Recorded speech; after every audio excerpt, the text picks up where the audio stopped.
Right. I think I think there's a lot of focus on women in our country today, especially on the business and the entrepreneurial side, and I think that's a fabulous thing because we have lots of very powerful, dynamic women who are not really put on the pedestal or don't get an opportunity to be shown to the world as to what our success stories are.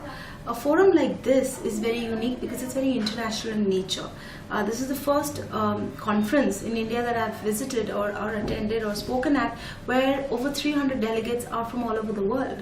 And these are people who are really genuinely interested in doing business with India, business with women in India, and knowing more about the entrepreneurs that are there in India as a whole. So I think the sessions have been fabulous. I have been attending them, and every speaker on every panel is just out of the world in that sense. They're all the more intellectual kind of so I'll just repeat that. So the speakers on these sessions are just fabulous. I've found them to be extremely intelligent, extremely wise. They have been spurring on such beautiful discussions that even the audience has been participating, and I think it's a wonderful thing to have here, and I hope there are many more. Meghna, can you tell me briefly about your career and how, from where you have started, and how you see yourself going in coming 5 years? So talking about myself, I was born in a film family. My father is a very well-known filmmaker, film director, producer.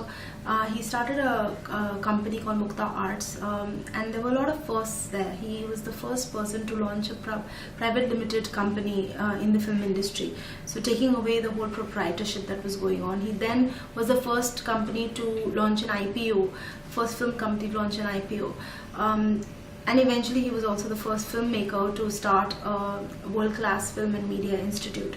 So I was actually studying in London. I pursued my business management from King's College London, and I was working there at a startup just to gain some experience when my father called upon me and said that this was way back in 2000, and he said that I want you to come back because I always had a dream to build a world-class film school, and I want you to head it. So obviously at a young age, 21, 22, I was very apprehensive, but it would have been foolish for me not to take an opportunity such as this. It was something that not everybody gets, and it was an amazing opportunity. I had no looking back since then. I just worked towards building the best media institution in the country, and I'm proud to say today we launched in 2006, and today, 8 years on, we are listed amongst the top 10 in the world. Amongst film schools in top 10 in the world, and I feel that a lot of that has got to do with a brilliant team that we put together initially, and that's been my journey of learning initially, because there was no other institute such as this that I could just go and copy paste. We had to do a lot of research, a lot of learning, and then keeping a team together, because in a place like that you need people who have 25, 30, 40 years of experience to come and share their knowledge, and I was very, very young compared to all of them, and I feel that it took a lot of bringing good minds together and working with them as a team for us to get where we are today. And how, recently, past year, there was a ban on the institute. The land was taken off, and you guys have fighted it well.